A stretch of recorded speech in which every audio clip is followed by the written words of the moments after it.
વંથલીના નરેડી ગામે માનવભક્ષી સિંહને વન ખાતાએ ભારે જહેમત બાદ પાંજરે પૂરતા આ વિસ્તારમાં ખેડૂતોએ રાહતનો શ્વાસ લીધો છે। આરએફઓ સુત્રેજા સાહેબ Maliyahatina rescue team Vanthali forest Chauhanbhai Sondarva tracker ગાર્ડની ભારે જહેમત બાદ સિંહને બેભાન કરી એનિમલ કેર સેન્ટરમાં લઈ જવામાં આવ્યો છે। થોડા દિવસ અગાઉ વંથલીના નરેડી ગામે માલધારી પર હુમલો કર્યા બાદ વન વિભાગના કર્મચારી પર હુમલો કરી લોહી લુહાણ કરી આતંક મચાવનાર સિંહને પકડવા આખરે વન વિભાગને સફળતા મળતા લોકોએ હાશકારો અનુભવ્યો હતો।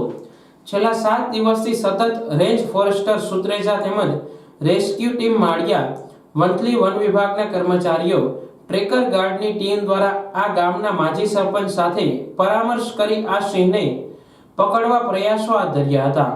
આખરે આજ વહેલી સવારે નરેડી ગૌચર વિસ્તારમાં સિંહ દેખાતા તેને વનકર્મી દ્વારા ગનથી બેભાન કરી સિંહને પાંજરે પૂરવામાં સફળ થયા હતા।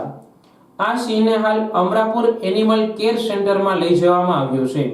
આમ છેલ્લા 1 અઠવાડિયાથી હાહાકાર મચાવનાર સિંહ પાંજરે પૂરાતા ગ્રામજનોએ રાહતનો શ્વાસ લીધો છે તેમજ વન વિભાગની કામગીરીને બિરદાવી હતી।